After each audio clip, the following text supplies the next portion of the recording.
Olá, pessoal, boa noite a todos. Gostaria de primeiro agradecer, né, a GT Consultoria, especificamente o Diego, o Fabrício e o Jonathan, né, que a gente já tem uma relação aí de longa data, né. Já trabalhei na GT Consultoria e eu sempre imaginei que um dia estaríamos proporcionando maior aproximação entre as empresas e a universidade. E aí chegou o momento, né? É uma realização aqui muito bacana da Faculdade de Computação da UFPA, né? Eu sou o Vitor e estão comigo aqui outros colegas, também professores, o Vinícius, o Gustavo, o Cleidson, o Felipe, Regiane e muitos outros. Então, eu gostaria de passar a primeira palavra aí aos meus colegas, para eles se apresentarem um pouco, porque temos muitos especialistas, né, em várias áreas na computação dentro da faculdade, e que eu acredito que a aproximação com a indústria seja muito positiva, né? Então, temos aí especialistas em UX, em teste de software, em requisitos, em processos, em modelos de melhoria desses processos. Então, temos muitos especialistas e eu acho que as empresas, elas também podem, né, de certo modo, contribuir também na formação dos nossos estudantes. Eu acredito que esse será o primeiro evento, né, que a gente busca essa aproximação com as empresas, e eu acredito que a lei do bem, em específico, ela é muito interessante, porém, muitas empresas não se apropriam por desconhecer, né? Então, acabam não usufruindo dessa forma de incentivo para apoiar, né, pesquisa e desenvolvimento tecnológico por desconhecimento. E do ponto de vista acadêmico, sempre falamos sobre a aproximação da indústria com a academia, só que falta entender um pouco melhor sobre como que essa parceria ela pode ser realizada, né, em benefício das pesquisas e em benefício também do desenvolvimento, da própria inovação dentro das empresas de software.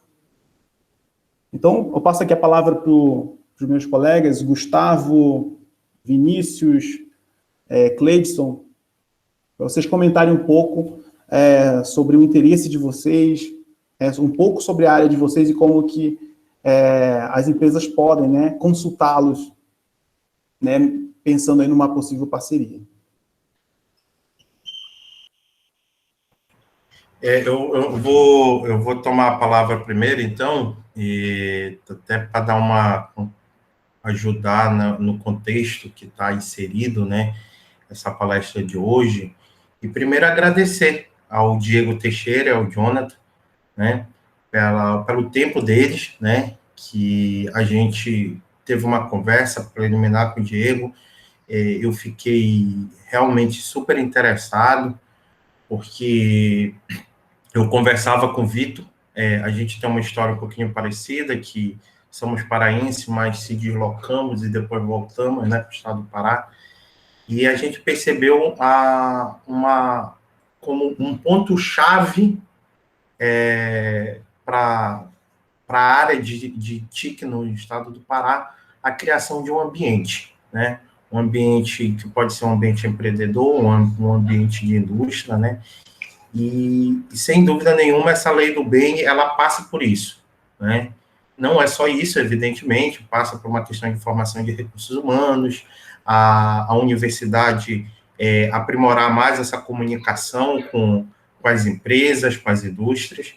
Então, essa palestra de hoje, ela está inserida num contexto bem maior das nossas iniciativas que a gente quer ter. Então, esse convite não foi feito para várias pessoas, não só para empresas, foram feitos para acadêmicos, foram feitos para contadores, né, de empresas, então tem contadores aqui também, para alguns alunos também.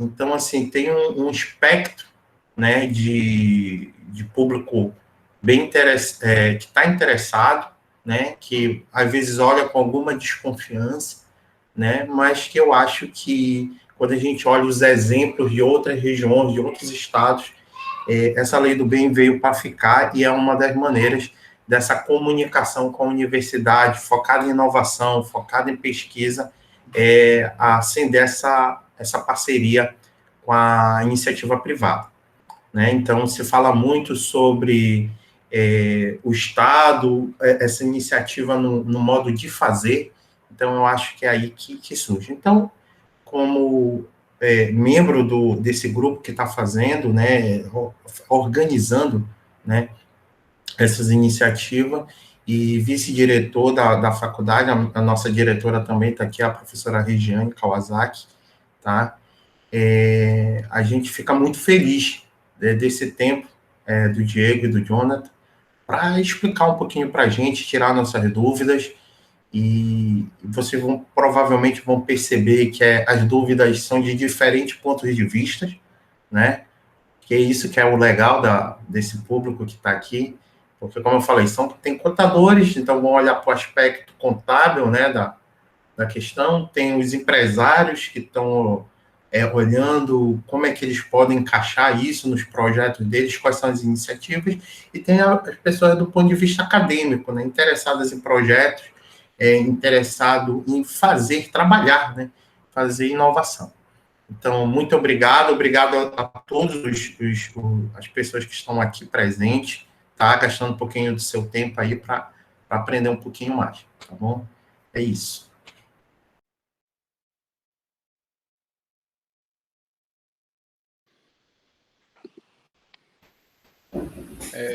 Boa noite, pessoal. Meu nome é Cleidson de Souza, eu também sou professor da Faculdade de Computação, né? Acho que é importante fazer algumas colocações rapidamente. Hoje a Faculdade de Computação tem aproximadamente 30 professores, tá?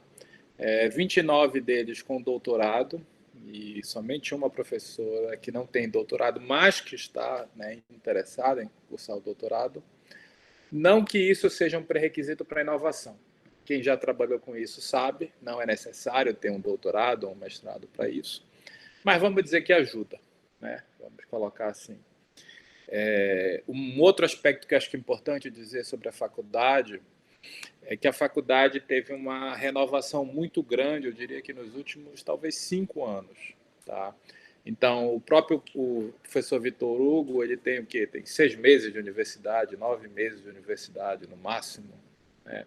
E vários outros professores novos, né? O Felipe, o professor Gustavo também estão aqui na reunião, que estão trazendo um ar, não apenas um ar, mas uma abordagem, estão dando um gás diferente. Então, se tem empresários, se tem outras pessoas que já tiveram interações anteriores com a universidade, só queria deixar claro para elas que é uma outra universidade, pelo menos é uma outra faculdade de computação, que com essa reunião hoje, acho que visa ilustrar bastante isso, que a gente está tentando se aproximar cada vez mais do mercado, a gente sabe a importância do nosso papel na formação de recursos humanos qualificados, a gente se reconhece a nossa importância também para auxiliar na definição de processos, de produtos inovadores e assim por diante, e a gente quer cada vez mais ter essa aproximação com o mercado. Eu acho que todos que estão aqui estão cientes que, devido à pandemia, houve uma busca literalmente desenfreada por profissionais de informática, né? Então, o mercado de informática está muito, muito aquecido, né? E isso também é um dos fatores que influenciou na nossa decisão, né? Nessa iniciativa e em várias outras iniciativas que nós estamos tentando desenvolver na universidade, em parceria com empresas de diferentes tamanhos, em diferentes contextos, em diferentes projetos, né? O professor Abelém está aqui, o professor Abelém, ele coordena um projeto que a gente tem em parceria com empresas, só que aí já é um projeto financiado pelo CNPq, por uma chamada específica, financiamento específico, né? A Belém, se você depois puder falar sobre esse projeto, acho que seria uma oportunidade também para ilustrar uma outra iniciativa que está sendo colocada. Tá? Sim, e só para fechar, eu faço pesquisa na área de engenharia de software. Tá? Então, na verdade, tem um grupo de professores grande na universidade que faz pesquisa nesse tema. Professora Carla, professor Vitor, professor Gustavo, que trabalhamos nessa linha de pesquisa em engenharia de software, e eu tenho a tendência a falar muito, então eu vou me calar, então, ok? Jonathan e Diego, obrigado, pelo tempo de vocês para fazer essa apresentação. Esperamos que consigamos fazer, eventualmente, uma parceria com vocês e com as empresas que estão aqui presentes. Então, tá bom, vou me calar. A Belém, acho que talvez pudesse comentar também, a Belém, um pouquinho. Ok, obrigado, Cleidson. Serei muito breve, não vou me repetir os comentários dos colegas, vou apenas acrescentar, falando especificamente sobre esse projeto chamado MyDai, que é mestrado e doutorado para inovação, é um projeto apoiado pelo CNPq, onde o CNPq paga bolsas para os estudantes resolverem problemas das empresas. Essa é a ideia. E a empresa entra com uma contrapartida pequena, menos de 10%, dependendo da bolsa e de quantas bolsas quer. Isso é uma primeira iniciativa que nós tivemos sucesso no contexto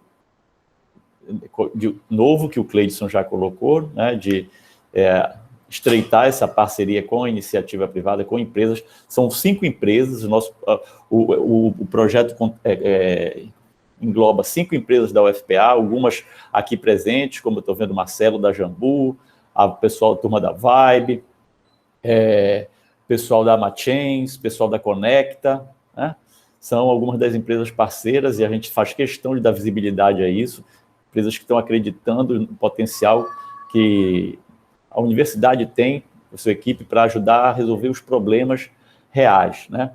A gente, então, isso é só um exemplo de uma estratégia que a Faculdade de Computação vem adotando e que vai adotar nos próximos anos, de cada vez mais procurar essa parceria. Nós estamos adotando outras ações que agora não é o caso comentar, mas que a gente espera também que tenham frutos breve. E, diante desse contexto, a gente vai ficar agora esperar a fala do Diego e do Jonathan, no qual a gente agradece bastante, para contribuir ainda mais com esse cenário. É isso, basicamente é isso. Não vou me alongar. Obrigado, pessoal. Um abraço. Perfeito, perfeito. Primeiramente, eu sou o Diego, fiquei muito honrado com o convite. Obrigado, Vinícius. Obrigado, Vitor. Realmente nos honra participar desse seminário. E como profissionais, que estão sempre envolvidos na pesquisa e desenvolvimento, no auxílio à pesquisa e desenvolvimento, compartilhar conhecimento sempre nos deixa entusiasmado, porque efetivamente é com a comunidade colaborativa que a gente consegue ter um sucesso maior e crescer com um progresso consistente.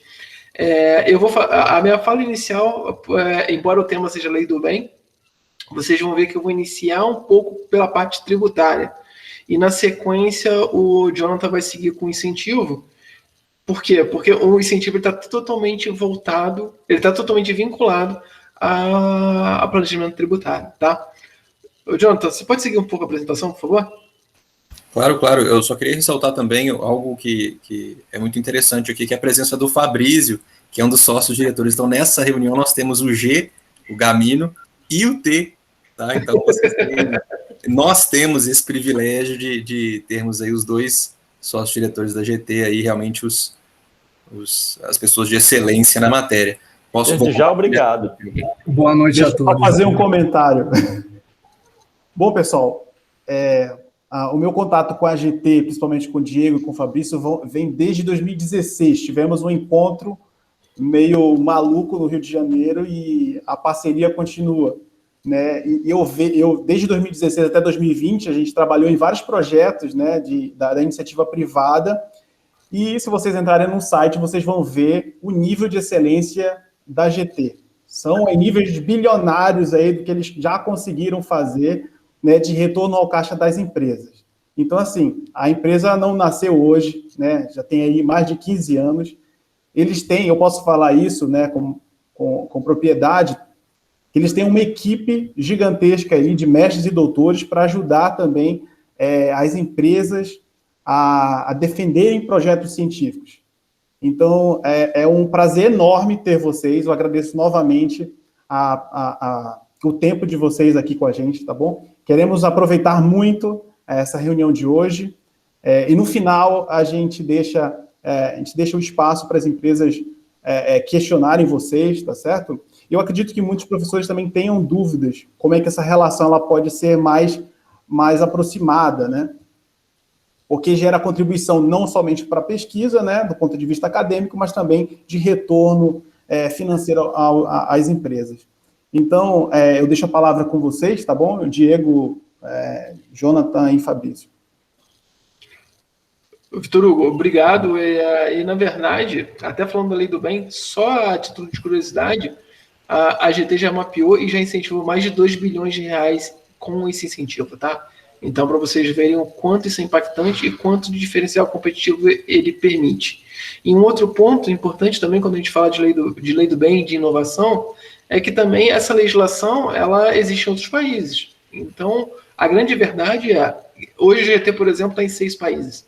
Então, a grande verdade é o seguinte, para a empresa que está inovando e gosta desse incentivo, é possível fazer também um processo de internacionalização, de forma a você fazer um mix de incentivos e um mix de conhecimentos. Então, realmente é um incentivo fiscal que ele permite um grande diferencial competitivo para as empresas que a utilizam, tá? Vamos lá. John, você que está com a apresentação? Você que manda, você quer que eu passe aqui? Eu compartilhei contigo, mas eu posso... Quer falar alguma coisa inicial? Fabrício, quer falar alguma coisa antes que eu entre na apresentação? Não, acho que a gente pode ir rodando, porque... Até para o tempo. Porque já estamos a 30 aí da... Vamos lá, John, por favor, entra no slide 2. Para já. Deixa eu compartilhar aqui. A parte de text, né? Vamos lá. Eu vou ser bem breve e a ideia é provocá-los, porque é muito normal para a gente ver isso no mercado, porque a grande verdade é que a legislação brasileira é muito confusa no que está de tributário. Então, às vezes, vai para o segundo slide, para o próximo, por favor. Mais um. Exceção nessa 7, vamos lá. Volta, deixa eu descer nessa Bíblia, por favor. A Bíblia, vamos lá, essa é boa. A brincadeira é o seguinte, a legislação nossa brasileira é muito confusa no que tange a tax. Então, é normal para diversas empresas acharem que eu vou no regime simplificado ou eu vou no presumido e eu estou fazendo a melhor escolha. A nossa proposta é questione-se sempre. Questione por que eu estou escolhendo isso. Por quê? Porque existem regimes que, de acordo com a característica particular de cada empresa, ela pode ter uma grande economia fiscal, uma grande eficiência fiscal. E quando a gente fala de incentivos à inovação, a Lei do Bem especificamente, ela é aderente somente a empresas do lucro real. Vai no próximo slide, João, por favor. E, a título de curiosidade, no Brasil, as empresas que estão no lucro real representam apenas 3% dos números de CNPJs ativos. Só que o engraçado as empresas do lucro real representam por quase 80% da arrecadação de tributos federais. Então, ou seja, eu tenho um nicho de 3% de empresas, números absolutos, CNPJs, que representam quase 80% da arrecadação federal. Só que o ponto importante as empresas que estão no lucro real, elas têm diversos incentivos, é permitido a elas diversos planejamentos tributários. Há uma margem legal, eu estou sempre falando de planejamento dentro da legislação, tá? Sem nenhum abuso de forma, sempre de forma lícita. Mas nas empresas que utilizam o lucro real, você tem uma margem de manobra para incentivos muito mais plena. E nesse caso, o incentivo da inovação tecnológica é permitido. Para os outros regimes não, tá? Vamos lá, John. Ô, Diego, só uma pontinha. É legal destacar que empresas do Norte e Nordeste têm grande contribuição com a quantidade dessas 150 mil empresas. Por quê? Porque existe um grande fomento, que é uma redução de imposto de renda de 75%, no âmbito da Sudene, que acabam impactando em redução do imposto de renda para as empresas que estão nessas localidades, nesses estados. Então, já é natural que muitas empresas de Norte e Nordeste, por um fomento que não é da lei do bem, acabem caindo no lucro real. E o interessante é que existe uma simbiose, um casamento perfeito entre o benefício da Sudan e a lei do bem, podendo trazer o melhor dos mundos para uma empresa bem formada. Tá? Fabrício, é importantíssimo realmente falar que é um casamento perfeito. Por quê? Geralmente há essa falsa percepção. Eu uso o benefício da Sudan, então não tem benefício da lei do bem. Não, na verdade são benefícios complementares. Tá? Então eles funcionam de forma harmoniosa e complementar para as empresas que estão no lucro real, tá bom? Sem contar que a Sudan ela vai só no imposto de renda e a lei do bem, como o Diego e o John vão mostrar, ela vai no imposto de renda, mas também vai na irmã gêmea do imposto de renda, que é a contribuição social, que é praticamente a extensão do imposto de renda. Mas segue daí. Vamos lá, John. E é isso. A fala sobre o tributário é assim, muito curta para a gente não desfocar do tema, que é inovação, mas a ideia é provocá-los. E, além disso, quando a gente fala de lucro real, é muito possível a gente fazer uma análise até com Big Data, que quem é de área tributária tem, em relação a cruzamentos eletrônicos, em relação a pontos de oportunidade tributária, que efetivamente podem reduzir o custo fiscal da empresa, tornando-a mais competitiva no final do dia. John, podemos ir lá, vamos iniciar a parte da inovação, até por conta do horário? Vamos sim, deixa eu só compartilhar ali a nossa apresentação específica para a inovação. A ideia realmente é provocá-los, tá? A pensar em conjecturas de cenário. Perfeito. Vamos falar sobre lei do bem, então, sobre inovação, pesquisa e desenvolvimento. Sim, é importantíssimo que eu vou só compartilhar a apresentação que nós fizemos especificamente para esse tópico, que a gente já desenvolve baseado nela.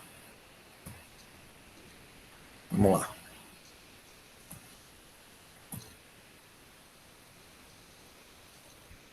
Só não pode dar bug agora. Não. Eu estou apanhando. É um bug entre a cadeira e o computador. Vamos lá. Essa aqui é específica para a lei do bem em si. E geralmente esse é o cenário, né, que nós encontramos. Empresas que já ouviram falar, né, da lei do bem, mas que não utilizam, que já fazem internamente, que fazem uso ou que nunca ouviram falar, nunca fizeram uso, o que não é muito raro em se encontrar. É uma legislação bastante velada e, apesar de ser bastante importante, principalmente para as empresas que estão em regime de lucro real, nem sempre é utilizado, o que dá uma vantagem competitiva até mesmo em mercado para aquelas empresas que utilizam. Obviamente, nós vamos fazer a apresentação do início ao fim, para que todos tenham um parecer de ponta a ponta, mas é importante que vocês compreendam que esse é o cenário do mercado em si. Bom, eu nem me apresentei, eu sou o Jonathan, e eu sou originalmente formado em Ciências do Estado, tá? Aqui pela Universidade Federal de Minas, e essa ponte, mencionada pelo Vitor Hugo, pelo Abelém, é muito importante entre mercado, Estado e empresa, e iniciativa privada. Então, tendo essa bagagem estatal de formação e vendo a importância, fazer esse link através do benefício fiscal, como essa cola que une esses três segmentos, é muito importante. Apresentando, né, quem somos, o tópico aqui do nosso pequeno seminário, e principalmente com foco na lei do bem.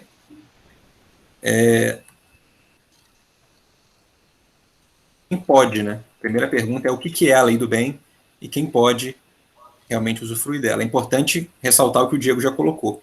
O regime de lucro real, apesar de ser mais oneroso em termos de tributo, né, o Fabrício colocou que além do imposto de renda sobre pessoa jurídica, nós temos a contribuição social, tem aqui a possibilidade de benefício fiscal. Então, vocês vão ver isso aqui em comum em vários benefícios, estar em regime de lucro real.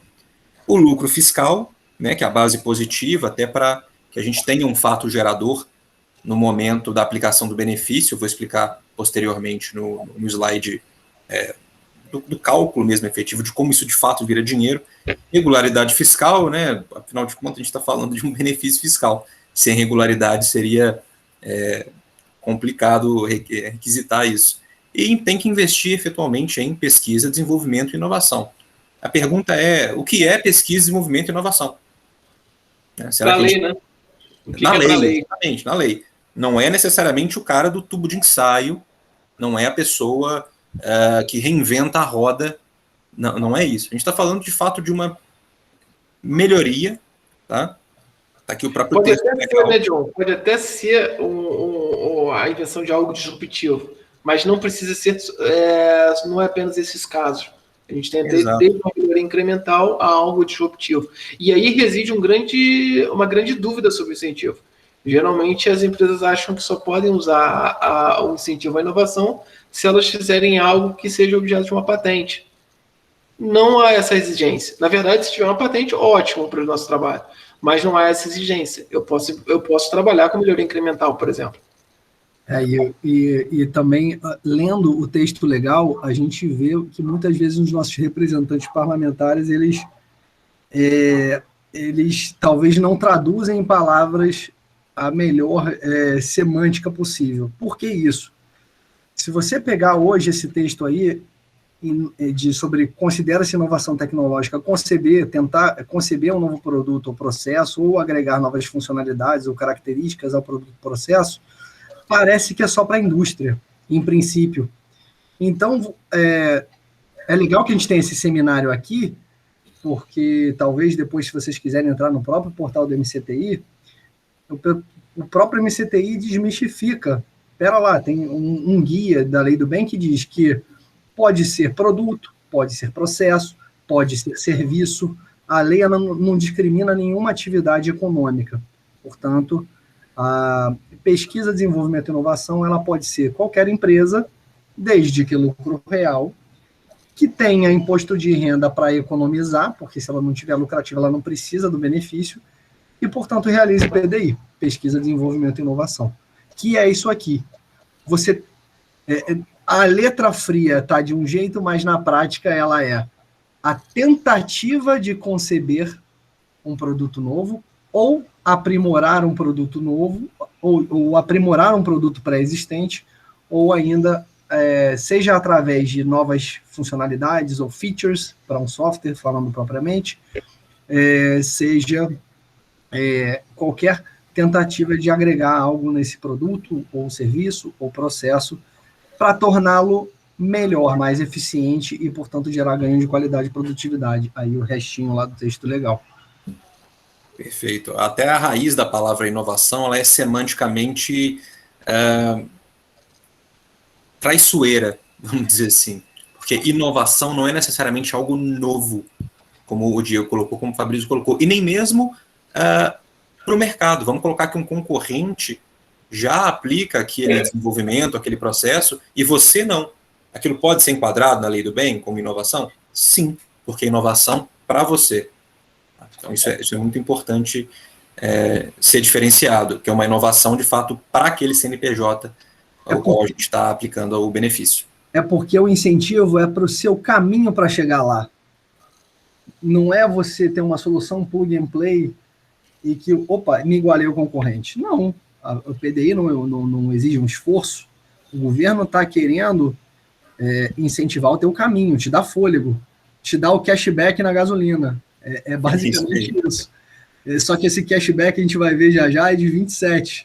Não é como 10% lá no nosso ponto de gasolina. Então, já querendo queimar, desculpa queimar slide, John. Porque a gente imagina, cara, tranquilo. 20 minutos.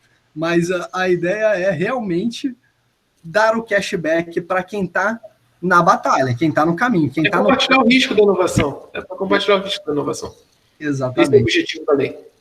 Acho que o John tem o próximo slide aí de exemplos, né? O Fabrício já entrou em alguns, personalização, otimização de software, e não só software, a gente está falando aqui faculdade de computação como um todo. Pessoal, o Fabrício deu alguns exemplos de chão de fábrica. É mais difícil a gente não encontrar TI de uma forma geral, ou TIC, ou computação, como inovação em uma empresa, seja ela de qualquer segmento, do que encontrar. Então, vocês tenham certeza de que o segmento de vocês é bastante privilegiado quando o assunto é pesquisa, desenvolvimento e inovação. É um dos maiores tomadores do segmento de TI. Sim. Além, inclusive, é um casamento perfeito. Hoje a GT, e agora eu falo modéstia à parte, é líder no segmento de incentivo à pesquisa e desenvolvimento em TIC. Vamos lá. Um quarto do nosso histórico é TIC. Imagina, um quarto do histórico é inteiramente TIC. Então, realmente nós estamos falando com o público e a interlocução está sendo bem feita, né, aí entre os dois players. Tá, mas o que a gente considera aqui? Como que isso, naquele caminho de como que isso vira dinheiro, né, como que isso vira incentivo? Pessoal de todo mundo envolvido, mais encargo trabalhista. Estou falando de salário mesmo, de todo mundo envolvido, de pesquisadores, enfim. Serviço de terceiro, e aqui é muito importante a lei incentivar isso, porque quando você contrata alguém de fora, o manual de Frascati até chama de extramural, né?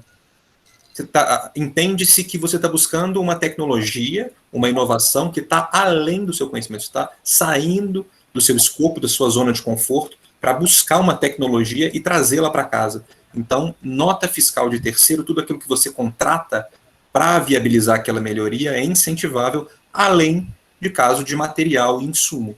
Isso é o que a gente chama, coloquei de azul para fazer alusão ao próximo slide, de despesas de pesquisa e desenvolvimento.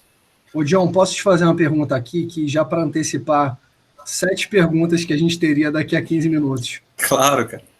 Pode ser um departamento de uma universidade que realiza pesquisa e desenvolvimento? Pode ser uma empresa de pequeno porte de TI? Pode ser um desses dois casos? Absolutamente. A pergunta é por que não? Absolutamente. Inclusive, a gente colocou um slide até para ressaltar a importância desse pode ser, Fabrício, da importância da participação da universidade, de uma empresa de menor porte, às vezes nem no regime que pode ainda usufruir da lei do bem, mas que de fato contribui para esse processo de inovação. Significa um ponto importante. Fabrício, Diego, me permitam, é a Belém falando. A gente tem um perfil de empresas, eu acho que muitas aqui, elas se enquadram nisso que vocês acabaram de comentar, né? Elas provavelmente não estão nesse regime de lucro, né? E às vezes nem tem todo aquele faturamento. Então é importante ouvir de vocês esses aspectos. É só para ressaltar isso aí. Claro. É aqui que o clube, digamos, é aqui que a lei do bem congrega o lucro real com empresas do Simples, universidades. Ok, eu posso não entrar como pleiteante, mas eu, com conhecimento disso, eu posso vender um desenvolvimento tecnológico atentando o meu comprador de que ele poderá reduzir em 27% o custo da minha venda. Então, é fundamental que vocês saibam disso, tá bem? E, Antônio, outro ponto até da sua fala sobre faturamento, é importante desmistificar que o faturamento ele é um requisito para você ir para o lucro real, tá? Na verdade, não existe esse requisito na lei. Eu tenho um faturamento mínimo para estar no lucro real. Na verdade, as empresas acham que só empresas de faturamento milionário, de grande porte, é que são do lucro real. Na verdade, elas são porque elas são obrigadas. Mas abaixo de um faturamento, a qualquer valor abaixo de 78 milhões por ano, eu tenho um regime facultativo. Eu posso escolher. Na verdade, o que define é um Excel para a gente simular qual que é a sua alíquota efetiva em cada regime tributário. Tá?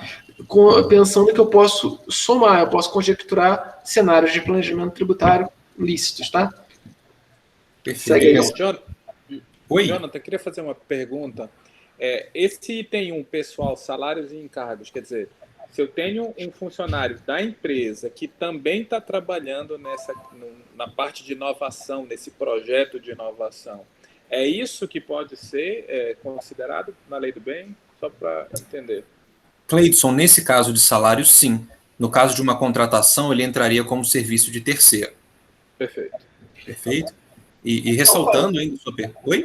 Não, fala, John, depois eu falo. Não, só ressaltando a parte comercial disso, que as empresas de menor porte participarem da lei do bem, é quase que, olha, se você contratar, se você comprar o meu serviço, você consegue, além de obter todas as vantagens dele que você já vende comercialmente de uma forma natural, potencializar o seu ganho na lei do bem.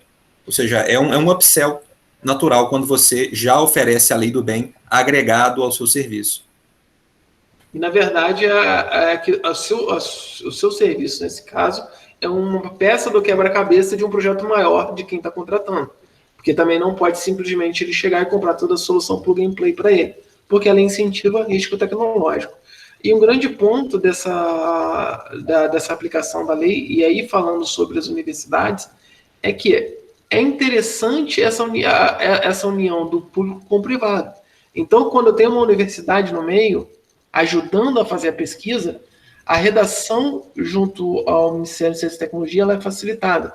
No seguinte sentido, é mais viável comprovar que a empresa de fato inova, seja uma pesquisa básica, seja uma pesquisa aplicada ou um desenvolvimento experimental. Então, quando a gente consegue fazer essa união, é um mundo perfeito.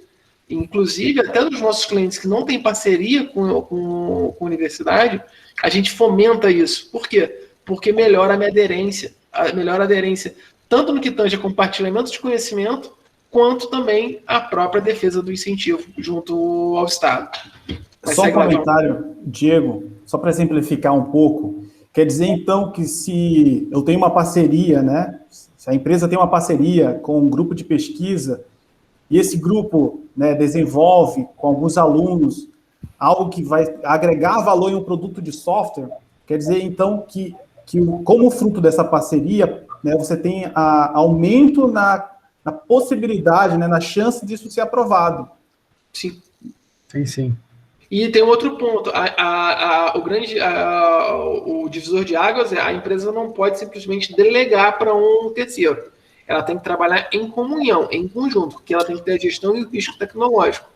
Mas, quando eu tenho uma universidade junto, eu melhoro a minha defesa. A defesa fica mais tranquila de aprovar, porque efetivamente eu consigo comprovar que há uma troca de conhecimento. Perfeito.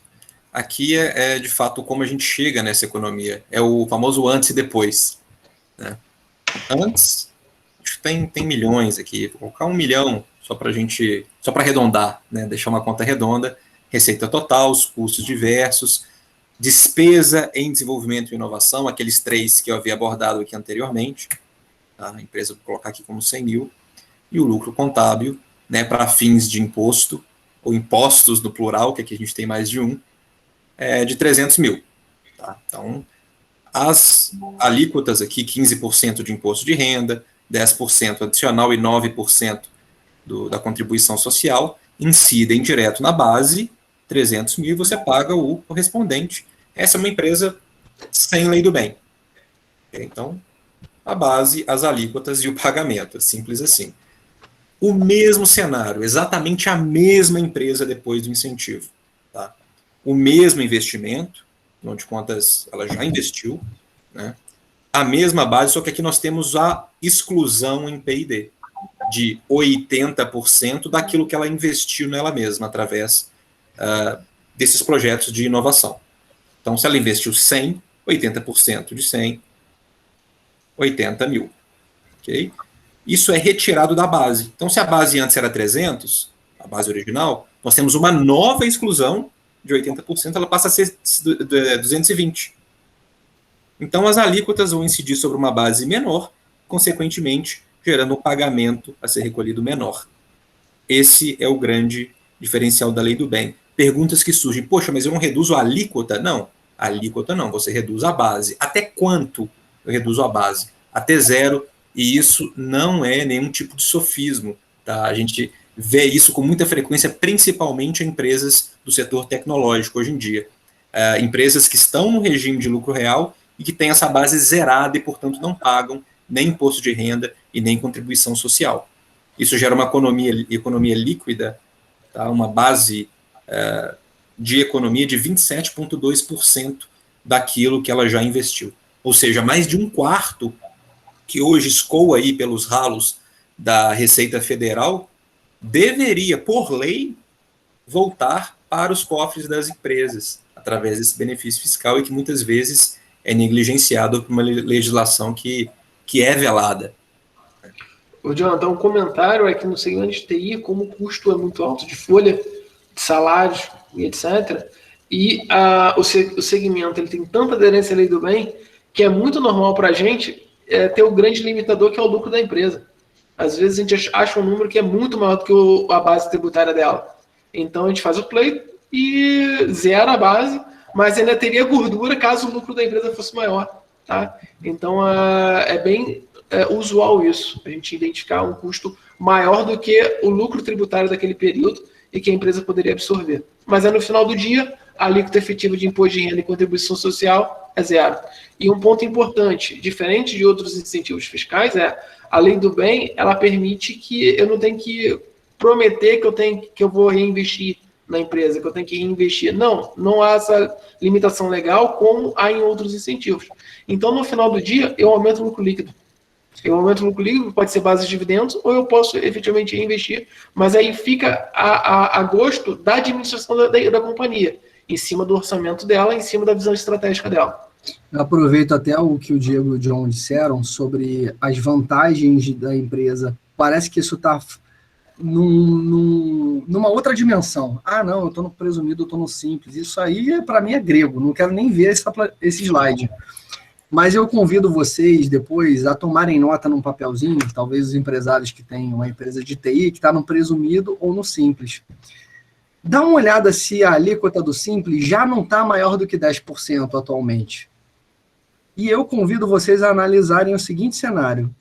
Se você tem ali uma folha de desenvolvimento tecnológico e você fatura serviço de licenciamento de software ou desenvolvimento de software, o seu PIS e COFINS, mesmo no lucro real, seria 3,65%, 3,65%, né, somados, mais os 5% do ISS de Belém, que eu acho que é 5% se eu não estiver equivocado, se for menor, ótimo.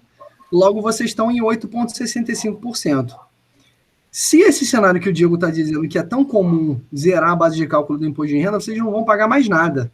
Significa que vocês estão chegando em 8,65% de tributos que são aplicados ali na nota e já não pagariam IR.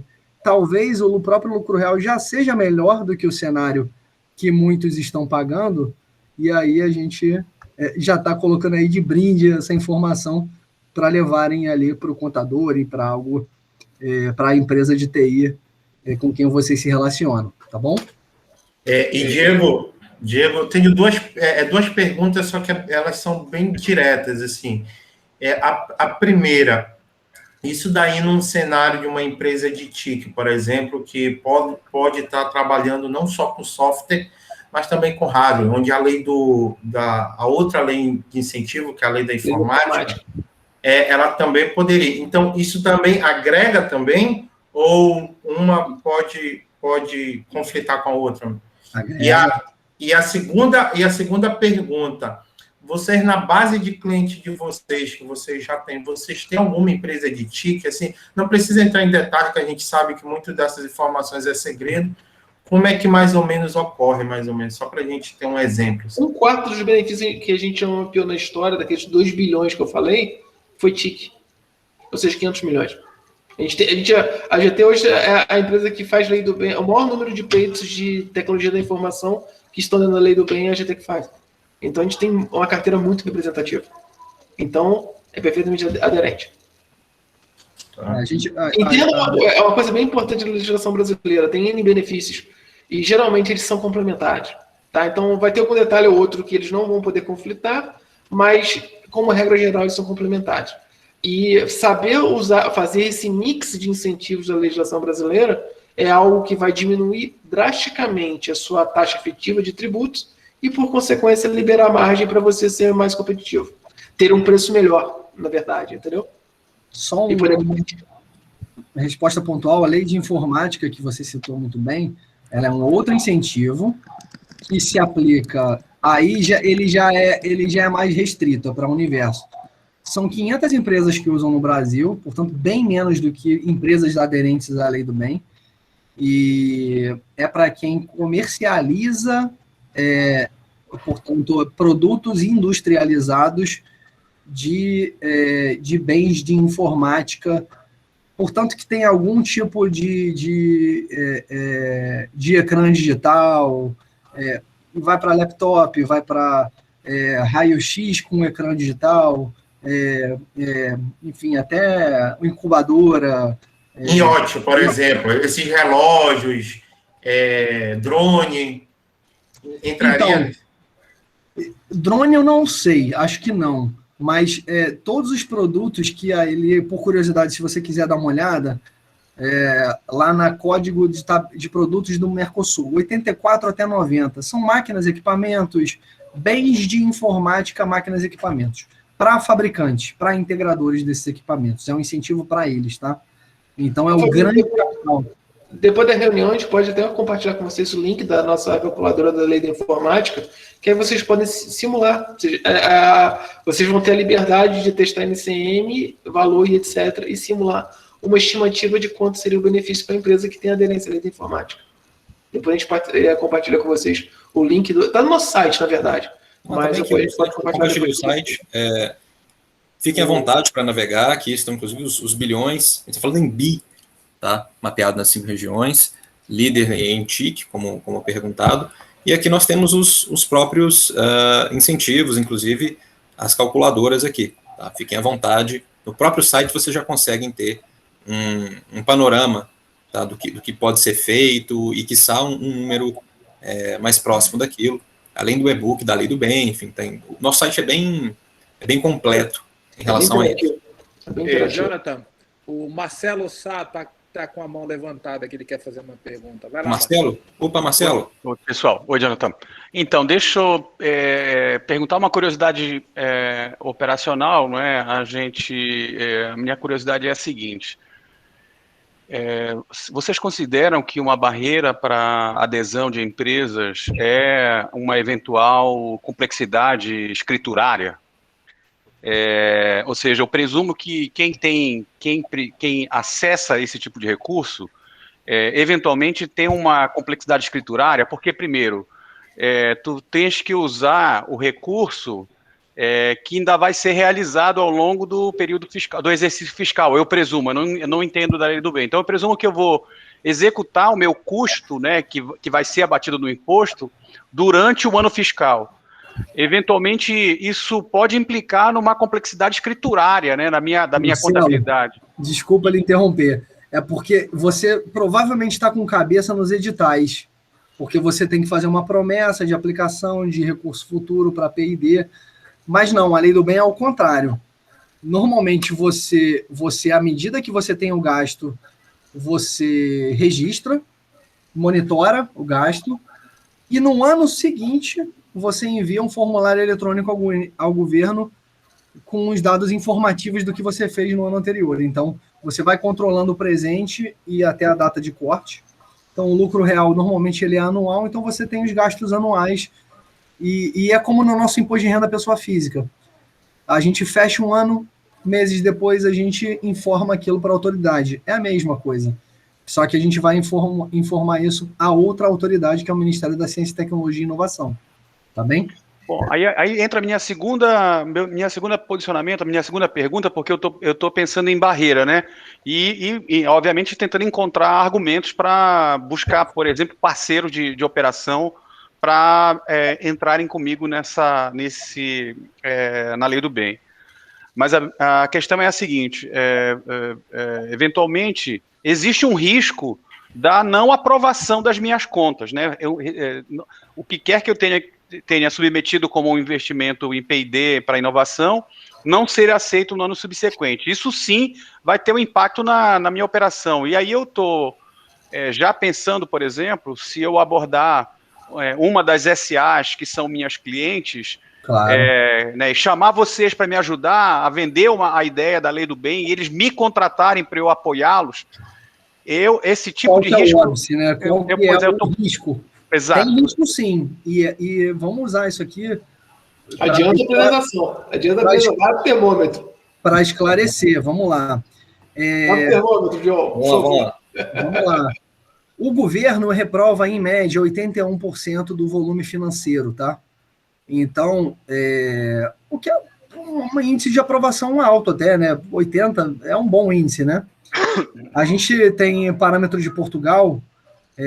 Portugal é também a mesma coisa, é na faixa de 80% de aprovação. Sinal de que quase um quinto ali do volume financeiro que as empresas pleiteiam ganhou uma glosa.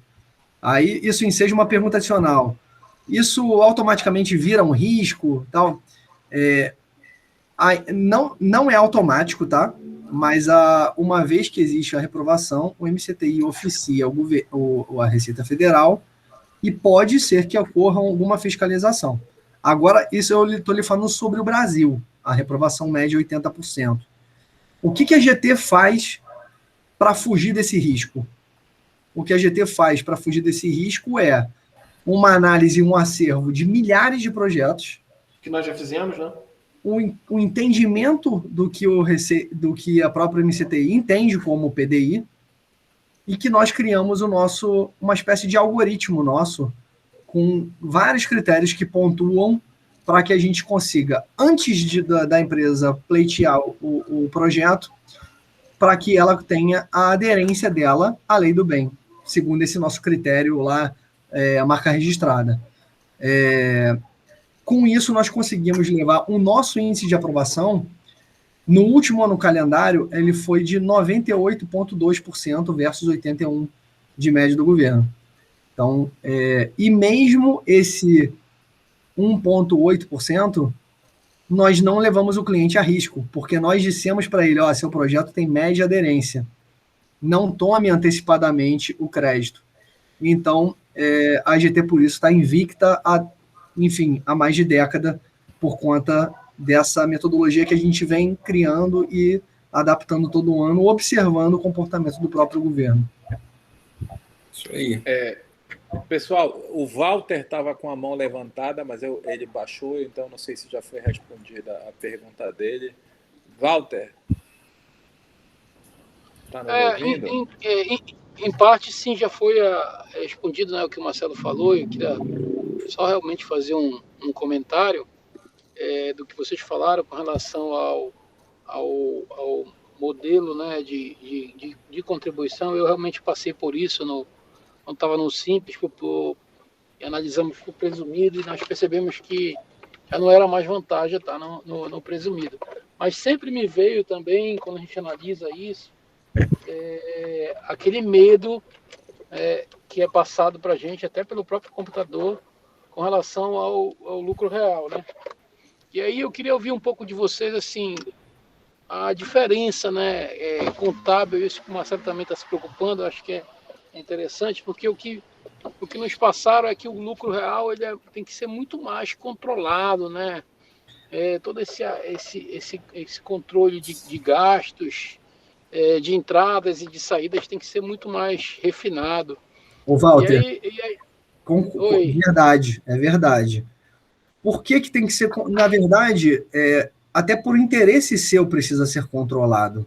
Porque se você vai pagar imposto de renda sobre um lucro real, né, você não pode jogar despesa fora. Você tem que... Se você jogar a nota fiscal fora do serviço que você contratar, enfim, desde o restaurante da prospecção de um serviço, se você jogar essa despesa fora, você no final do ano está pagando imposto de renda sobre um lucro fictício, né? Porque você abriu mão de registrar a despesa. Só que, na verdade, isso é um controle, hoje em dia, tão simples. Você pode ter esses sistemas, QuickBooks, Conta Azul, Contabilizei, qualquer sistema que você não perca o rastro, já pode servir de subsídio para o seu contador não perder, portanto, o registro contábil. Então, eu costumo dizer que o contador ele também foge do trabalho mais árduo, porque eu posso dizer porque eu sou contador, tá, gente? Desculpem. Porque é muito fácil emitir uma guia do Simples, lhe enviar. Walter, quanto que foi o faturamento? Foi X? Ah, tá. Toma uma guia de imposto. Acabou o trabalho dele. Não tem que fazer mais nada. Ele depois, só no final do ano, vai fazer uma declaração resumindo o faturamento do ano e acabou. No presumido já tem um pouquinho mais de trabalho, são mais guias, mas ainda assim continua sendo, Walter, qual foi o faturamento? No lucro real, não. Você não quer pagar imposto, então você precisa da despesa. Você precisa do que o John está aí na tela, ó, do custos diversos, da despesa de pesquisa e desenvolvimento. Então, como interessado, você também tem que ter o rastro. E o teu contador simplesmente vai registrar. Tá bem? Perfeito. Perfeito. E aproveitando já a segunda pergunta, por exemplo, nós constantemente estamos em evolução com os nossos produtos, né? Então,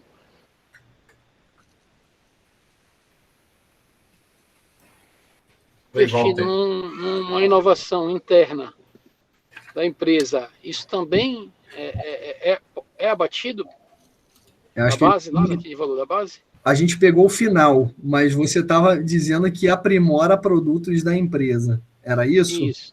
Isso da própria empresa. Isso vai abater na base de cálculo? Exatamente. Se você, com o auxílio de algum contador, monitorar os seus gastos de HH, de folha, com essas melhorias, ou seja, tem 2 profissionais aqui, um de UX, um de front-end, um de back-end. Vamos monitorar esse pessoal. No final do ano, você apura, computa tudo e conta uma história para o governo sobre o que eles fizeram para você carimbar o direito a esse cashback que o John estava mostrando na tela.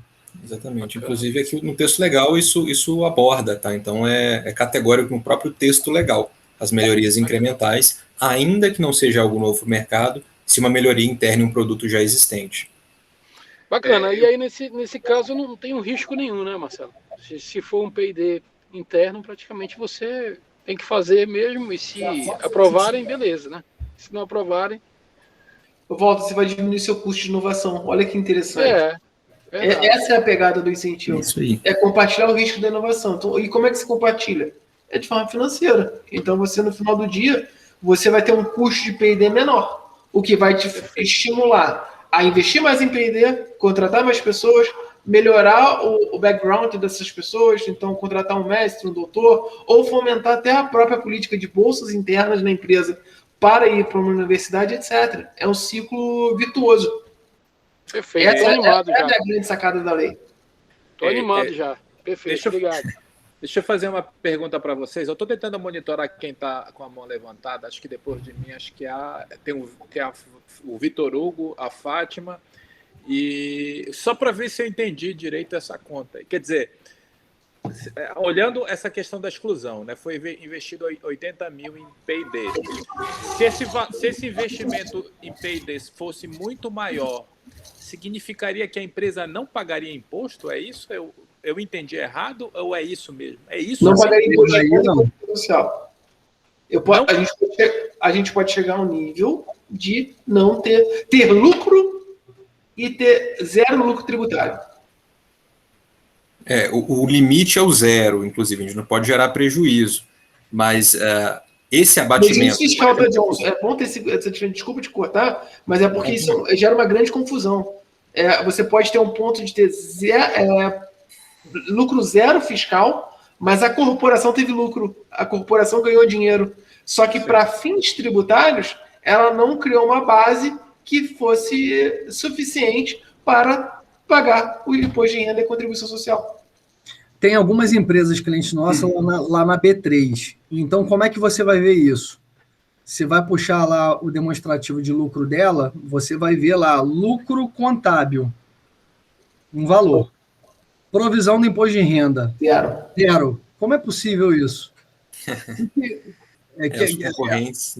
É alguma coisa agindo nas sombras, conspirando para aquela provisão ter sido zerada. Na verdade, não, né? É um incentivo totalmente lícito e que quem inova tem que ter. Exatamente. Bom, pessoal, eu tenho um comentário, que eu já vou deixar a Fátima perguntar aqui para vocês, mas quando você mostrou aí aquele termômetro de nível de aderência, que você já mostra para a empresa o quanto que aquele projeto tem grande chance, né, tem grande potencial de ser aprovado. Ok. Então, a AGT né, com base na experiência, consegue informar isso ao cliente. Eu queria que vocês comentassem um pouco aqui para os empresários com relação a quando não passa, né, não passa de primeira, como é que funciona esse outro processo?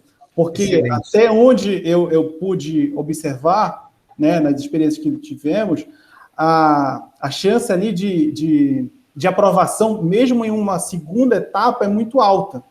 Então, assim, acho que muita gente está preocupada de, vamos tentar usar a lei do bem, mas e aí se não passa? Mesmo sendo ao nosso olhar de média aderência ali, quando não passa, como é que funciona esse processo? Só para animar um pouco mais aí os nossos colegas.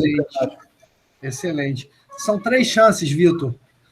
Toda é um procedimento eletrônico, via troca de documentação pelo portal web do governo. Fazemos o envio do incentivo, eles enviam um parecer inicial que já pode ter aprovação de tudo, ou pode ter aprovação parcial, e na parte remanescente ele fazer uma pergunta pontual. Pode ser, eu tenho dúvida sobre o elemento tecnologicamente novo desse projeto aqui. Os outros 3 eu já aprovo de cara, mas, por favor, me esclareça. Então, aí você vai e devolve a fundamentação para ele. Normalmente em 30 dias, para você fundamentar e devolver. É bem clean, é bem científico, eles pedem para que não tenha juridiquês, relação de academia com academia, porque a gente sabe que são acadêmicos analisando. Então, depois vem o parecer complementar, já convalidando aquele entendimento, ou vamos imaginar que numa hipótese ainda não foi suficiente. Você ainda tem uma terceira chance, tá? Você tem que, em 3 oportunidades, para você liberar todas os seus projetos ou atividades de P&D, tá? E complementando a fala do Fabrício, pelo termômetro que a gente desenvolveu, um caso de, por exemplo, um projeto que não fosse aprovado, ele dificilmente estaria como indicado para usar antes da aprovação. A legislação permite que você use, é um benefício auto-aplicável, mas a GT também, por prudência, a gente submete isso a um crivo de algumas perguntas objetivas que o nosso sistema calcula. Então, um projeto que seria reprovado, que no final do dia fosse reprovado em MCTI nessas 3 fases, ele dificilmente estaria com autoaderência. E dificilmente também estaria como média, tá? Ele possivelmente estaria no item vermelho, que seria o seguinte: tem risco de perder. Podemos até pleitear, mas não tome efeito fiscal ainda. Vamos ser mais prudentes. Então, é uma conjectura de estratégias para utilizar a lei do bem. A empresa também que usa, aí falando de mercado, como o Fabrício falou no início, a aprovação média do MCTI são de 80%. Ou seja, eu tenho 20% de empresas que ficam de fora, 20% dos dispêndios ficam de fora. Na GT, a gente tem aprovado 98,2%. Então, é muito em função desse termômetro.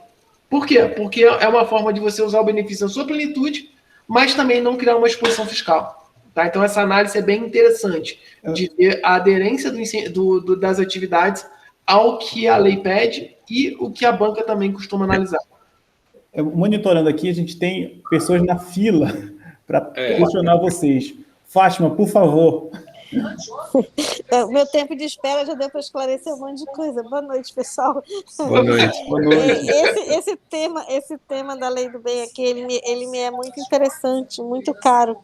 Mas pelo menos eu sou advogada e eu vejo que no âmbito da empresa que eu trabalho, a gente está tentando aplicar, mas o conservadorismo ele breca um pouco o avanço das atividades. Aí eu pergunto a vocês, até porque o fisco federal ele é feroz, né? Ele é feroz quando você vai praticar qualquer medida que venha a reduzir a carga tributária, eles marcam muito em cima. Eu pergunto a vocês, como é que tem sido o comportamento do fisco federal da Receita Federal das empresas que têm aderido, têm utilizado. Eu tenho assim uma curiosidade imensa de ver como tem sido essa receptividade. Posso responder? Pode. A pergunta é excepcional, tá? É muito boa.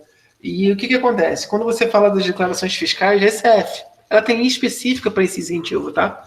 Então, o interessante é, para as empresas que usam termômetro, como a gente recomenda, que ela tenha uma atitude conservadora, ou seja, eu uso só o que tem a alta aderência, a média aderência, o que tem baixo, eu seguro a utilização do crédito fiscal, eu uso um compliance, eu uso uma forma prudente.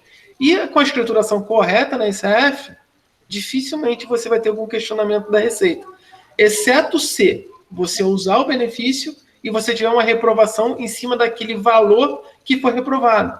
Então, esse incentivo você tem que ter. Então, se você está discutindo na sua empresa, significa que ela tem aderência. Então, a recomendação seria use, mas use com prudência. E qual é a prudência? O termômetro e a escrituração correta. E isso é um outro desafio desse incentivo. E até por isso que a GT ela provê tanto a solução científica quanto a contábil tributária. Porque a gente vê, às vezes, a empresa até fazendo a parte científica, mas errando a escrituração. Como? A linha correta da STF. Poxa, como é que eu vou fazer o reflexo da redução do meu imposto de renda no DSTF? Como é que eu recupero um crédito que eu eventualmente paguei a maior, através da perda de compra? Então, se a escrituração for totalmente em compliance, se a escrituração obedecer o termômetro, que é esse indicativo que a gente tem, dificilmente você vai ter um problema tributário. Deixa eu dar uma curiosidade para a Fátima. No nível dos nossos clientes, Fátima, assim, talvez um dado mais prático.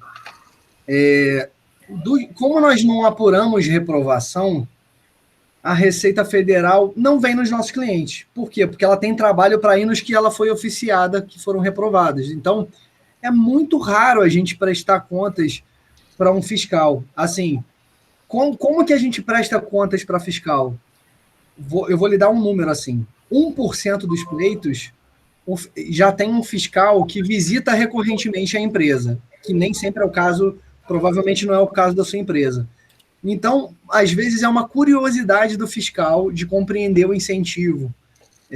Mas quando você entende que não tem essa voracidade da Receita Federal nos nossos clientes, porque ele já tem a faca e o queijo na mão, a Receita Federal, ela já vai oficiada no cara que utilizou sem nenhum critério. Então, nos nossos clientes, eu diria que a experiência é a melhor possível. É quase nulo nesse relacionamento com a Receita. Ele é 99,9% com o Ministério da Ciência e Tecnologia. Quando acontece com a Receita, é mais no sentido de explicar por que houve uma redução tributária. E aí é tranquilo, realmente, quando a gente faz o trabalho bem amarrado em compliance, é bem tranquilo de justificar. Isso também é um trabalho que a gente faz, entendeu? Nos pleitos ali do bem. Está no nosso escopo já, está bem incluso, tanto o contábil quanto o jurídico. Isso é importante ressaltar, porque é um escopo bem completo que nós trazemos aqui hoje. A gente tem uma pergunta agora do Emmanuel. Emmanuel, tá ouvindo?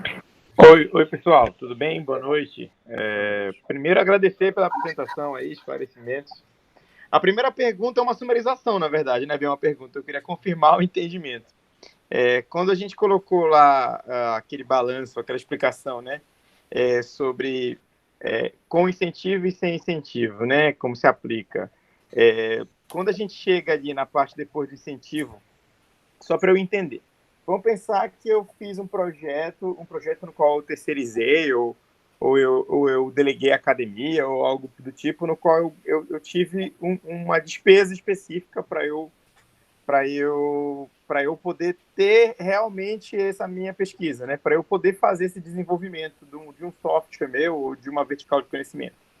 Aí eu fiz eu fiz esse investimento, apareceu no meu custo, ele apareceu lá em cima, certo? E aí depois eu deduzo novamente ele na exclusão de baixo, ou não, ele só vai aparecer na exclusão aí embaixo. Em cima e embaixo. A parte de cima é a contabilidade, a parte de baixo é o livro fiscal. Legal, então é como se fizesse uma dobra, né? Beleza. É uma dobra. É uma dupla exclusão. Tá. Isso, Então, é a despesa da escola do seu filho aí no imposto de renda pessoa física. Você já tem ela, já reduz o teu lucro ali, mas também tem a dedução extra depois também. É isso. Existe algum tipo de faturamento que se exclui? Assim, estou falando já do faturamento, a lei do bem, tipo, algum tipo de cliente meu que tem algum tipo de incentivo, aí ele já é incentivado e não paga, que se exclua a lei do bem quando eu faturo sobre ele? Não, na realidade não há nenhum. A lei do bem, ela olha a empresa e a empresa que está inovando. Então, e o foco dela é em dispêndio. Então, sua receita não nos interessa muito. O que interessa é o dispêndio que você tem com o ID. E a única limitação que você tem nesse caso é o seguinte: caso você importe algo, importe serviço, eu não posso utilizar, por quê? Porque a lei do bem ela obriga que todo dispêndio seja em território nacional. E, Jonathan, essa consideração do que é inovação, trata-se de algum conceito objetivo ou... Porque tem vários tipos de inovação, né, que chega até o nível de uma disrupção. Aí e essa é uma das grandes dúvidas que a gente trabalha lá. Eu trabalho num banco, então a todo momento estão desenvolvendo sistemas. Aí eu pergunto, é inovação, não é? Qual é essa medida da inovação? É uma grande dúvida que eu também tenho.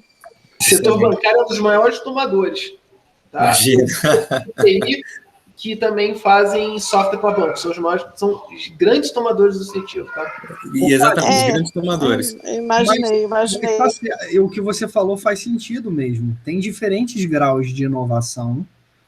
Um dos critérios da nossa matriz de aderência, que tem várias perguntas que a gente se faz, se é uma escala de inovação só para a empresa, se é uma inovação em nível regional, nacional, continental, mundial, se é uma, digamos, realmente isso, é uma inovação que o seu mercado já fez e que você quer empatar, então você tem diferentes notas em nível de inovação.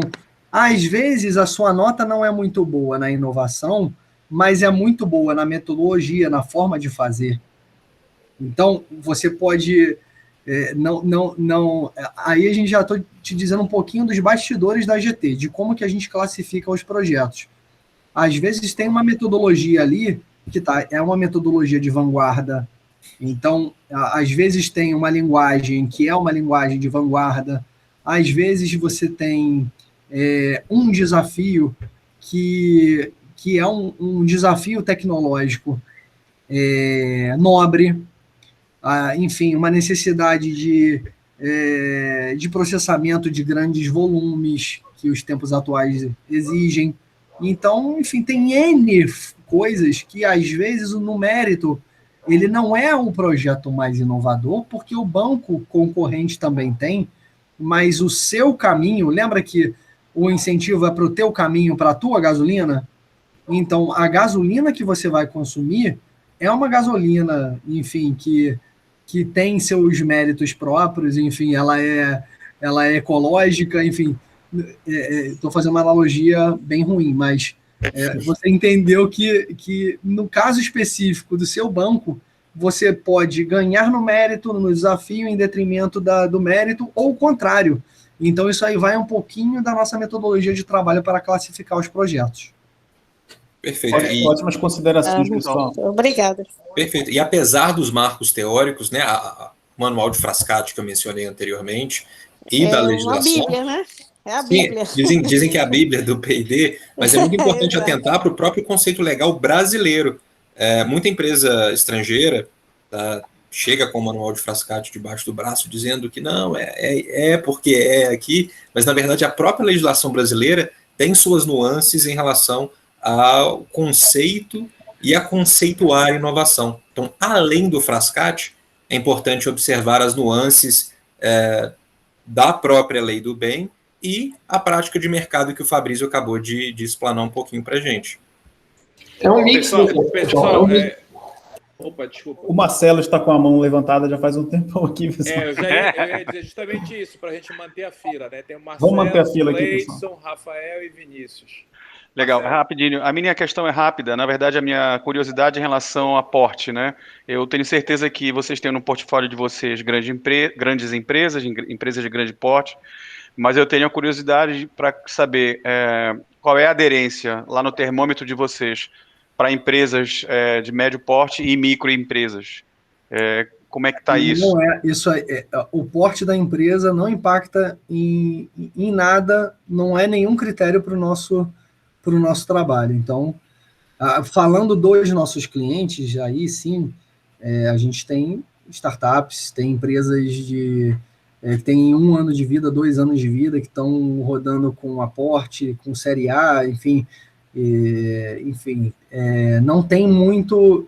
A gente tem desde empresas tecnológicas, né, que é o nosso público aqui, TI, temos a empresa que está fazendo inovação em sucos, em açaí. Mas em termos de faturamento, a gente está falando de uma frequência maior de médias ou micro, nesse porte pequeno? Então, não tem... É porque microempresas, elas são aquelas que faturam menos de 480 mil. Menos de 360 mil. 360. E 4,8 milhões em empresas de pequeno porte. Na realidade, a gente não tem evidentemente que a gente tem cliente com faturamento acima disso, mas tem algumas que se colocam também aptas ao lucro real e acabam se beneficiando mesmo com porte de aderente a EPP. Algumas, e não são, digamos, tantas, mas temos algumas sim. Então, isso não é nenhum fator de, digamos assim, de discriminação, não. Basta o empresário ele ter um contador ou instruir um contador a adotar o lucro real, porque normalmente o contador é o óbice. Sim. Né? Então... Agora, só complementando a fala do Fabrício, é normal para a gente, prática de mercado, a gente vê que maiores empresas que usam a lei do bem. E por quê? Por conta de desconhecimento. As maiores empresas têm uma equipe maior, tem uma equipe que paga mais, tem capacidade financeira maior, até para ter um time maior. Então, a grande verdade é que a lei do bem tem uma aderência muito maior de empresas de grande porte. Só que não há essa exigência. E até uma maturidade na contabilidade, na escrituração mais sofisticada, né? Não diria isso não, porque a gente vê muito barbeiragem. Não diria isso não. Mas de grande porte, que ele quer dizer. Não, eu acho que nas médias... Nas empresas de grande porte também. Tem alguém que já trouxe essa experiência de outra empresa também. Exatamente. A grande verdade é a gente não fica falando de faturamento para que vocês não pensem que eu tenho que ter um patamar X de faturamento para gozar do benefício. Não. Os únicos requisitos legais são estar no lucro real, ter base fiscal e, obviamente, ter atividade de P&D. Tá? Agora, empresas que recebem aporte de empresas que estão na lei do bem, quando é de muito pequenininha, você tem um benefício adicional, mas não é bom nem trazer nesse fórum aqui, porque aí a gente entra na vírgula da vírgula da vírgula, que aí vai chegar até pode gerar uma dúvida muito grande nesse momento, para um seminário. Mas não tenha na cabeça que eu preciso faturar X para ter a lei do bem. Não, eu tenho que ser lucro real, ter base positiva e, obviamente, ter P&D. Legal. Obrigado. E ainda que não seja, você pode contribuir indiretamente, como a gente mencionou anteriormente, né? Como a gente presta serviço e compartilha o risco tecnológico com uma empresa para a qual você presta aquele serviço. Legal. Nesse caso que o John falou, se for uma microempresa que preste serviço de desenvolvimento para uma outra empresa, tem uma vírgula da lei do bem que a gente pode incentivar. Mas a gente pode tirar no outro fórum, porque é muito particular. Entendi. Vamos só seguir a ordem aqui, pessoal. O professor Cleidson tem uma pergunta, depois o Rafael Mesquita e o Vinícius. Tá, então uma pergunta bem pontual. Uma capacitação para os funcionários de uma empresa. Isso poderia ser enquadrado na lei do bem ou, imagino que não, talvez o ideal fosse a capacitação como parte de um projeto mais amplo de inovação. Esse aí, tá pode. Bom. Perfeito. Só a capacitação não é uma boa ideia, né? Lógico. A capacitação pura e simples, um treinamento, vou aí treinar Python, não. Mas aí eu vou treinar Python para fazer um módulo ABC. Aí, Perfeito, Bem obrigado. específico. O capital intelectual é bem incentivado. Coisa, né? Que no final do dia é a mesma coisa. Só que a gente tem que contextualizar. Não simplesmente um treinamento abstrato, tem que contextualizar. Perfeito. aí o treinamento entra como uma balança, entra para um laboratório de P&D, né, um tubo de ensaio. Fabrício, hoje você tá bom de analogia, cara. Ele tá inspirado. Acho que eu vou até desligar minha câmera. Pô, não faço não, cara. Rafael Mesquita, né? Rafael. Boa noite, pessoal. Tudo bom? Boa A noite. pergunta é bem simples. Pelo que eu entendi, uma vez o projeto tem que ser submetido à Receita, perfeito? E a pergunta é sobre esse projeto submetido à Receita. Uma vez que ele é submetido à Receita, ele tem um prazo? Ele tem uma validade? Boa pergunta. É no Ministério da Ciência e Tecnologia, tá? É o portal do governo do Ministério da Ciência e Tecnologia, MCTI. Como eu citei, você apura os gastos ali de 2020 e envia agora até a metade do ano subsequente, julho. Aí você vai me perguntar qual que é o prazo do governo. O prazo não tem, o que tem é uma prática dele. Em média, ele leva 12 a 18 meses para soltar aquele primeiro parecer que eu mencionei, e aí, se você tiver aprovação integral, ótimo, acabou por ali. Se não, você pode ficar tramitando de mais de 12 em 12 meses até aquele terceiro recurso que eu citei anteriormente. Uma interação direta MCTI, empresa MCTI, de esclarecimento de dúvidas. Tá, desculpa, talvez eu acho que eu não expliquei corretamente a minha pergunta. Uma vez o projeto aprovado, certo? A empresa ela recebeu incentivo, certo? Ela já está usando a nova base, já está deduzindo, já está tendo os impostos reduzidos. Esse projeto da empresa que foi aprovado, ele tem uma validade? Eu não digo o trâmite para aprovar o projeto, entendeu? Ah, tá. Não, olha só. Em termos de validade, tempo, espectro temporal de projeto, é isso?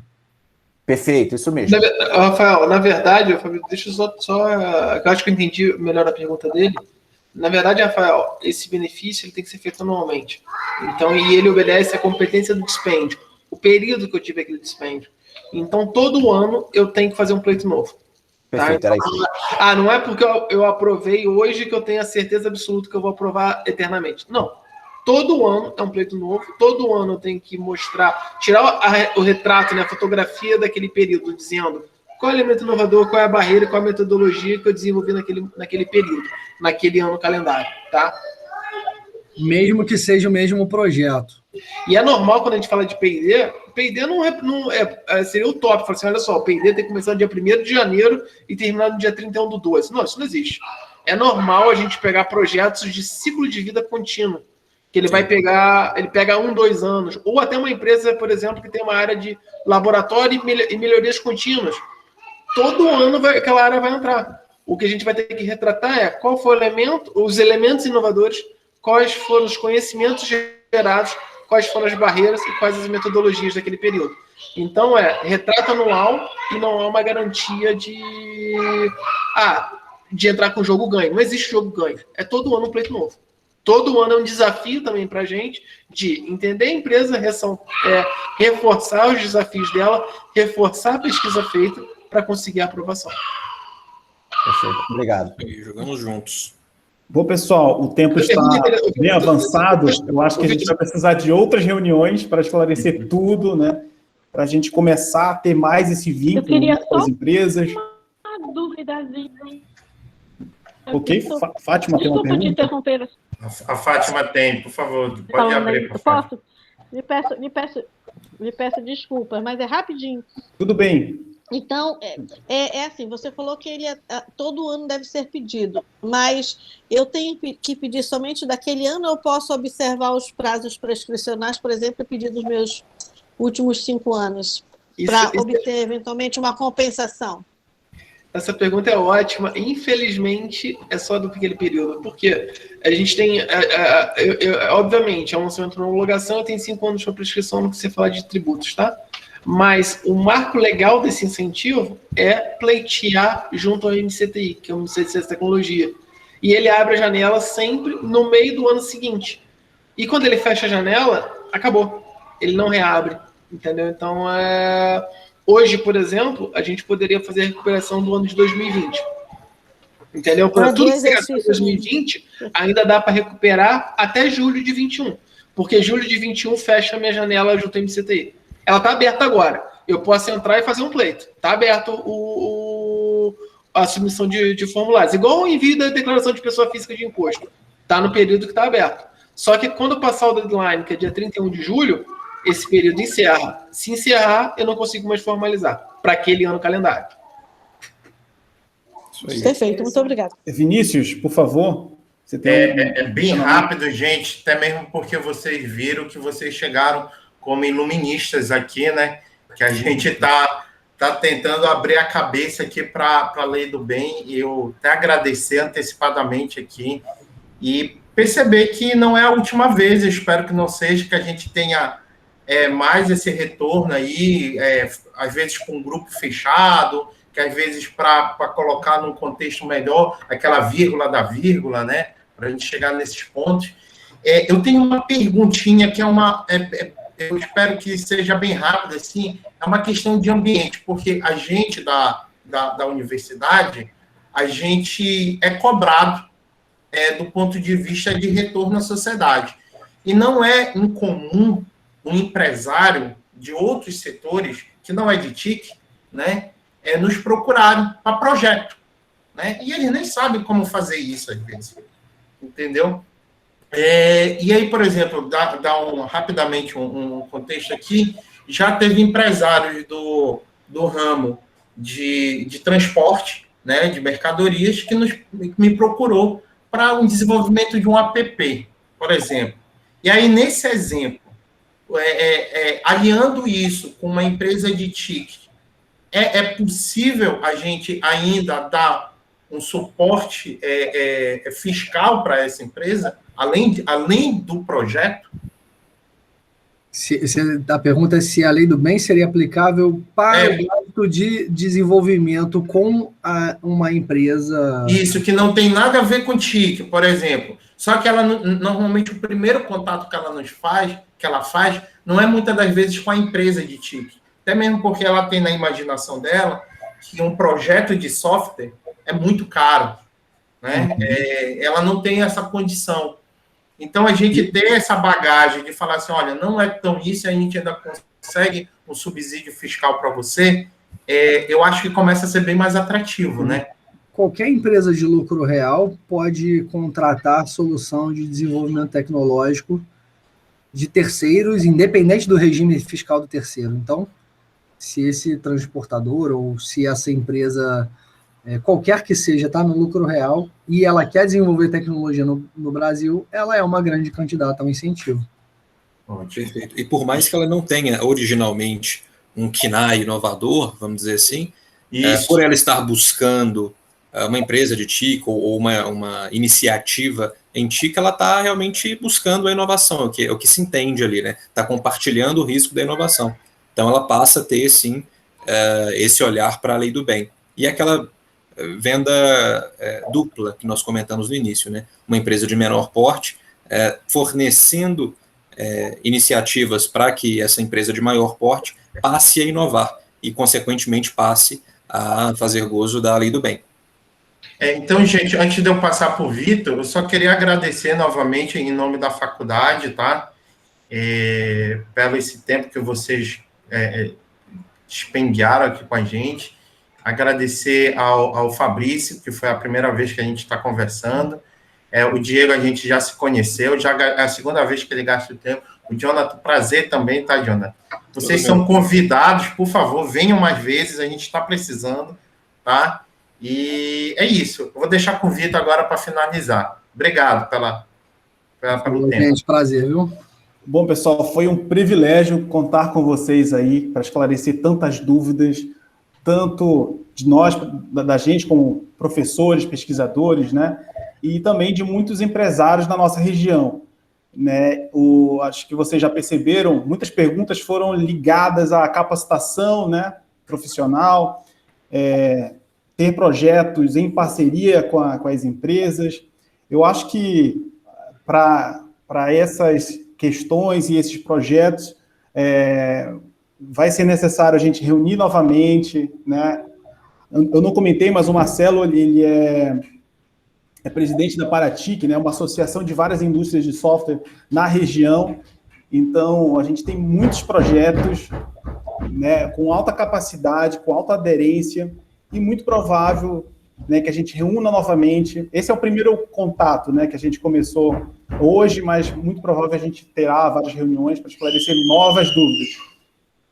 Desculpem aí o grito, desculpa. Pandemia, é isso. Eu achei que tivesse sido aqui em casa, que a minha filha também já está atacando o terror ali em cima. É desse jeito, né? Bom, pessoal, eu agradeço a todos os empresários aqui da nossa região. Nós, como professores, estamos comprometidos, né, a estimular a capacitação dos nossos alunos, né, fomentar a pesquisa dentro das instituições privadas. Queremos muito contar com vocês, né, nas próximas reuniões também. Tá certo? Eu acho que essa parceria vai muito longe, né? Tem tudo para dar certo. Agradeço novamente ao Fabrício, Diego e o Jonathan, e a todos os professores. Maravilha, gente. Muito boa noite a todos. Boa noite, obrigado.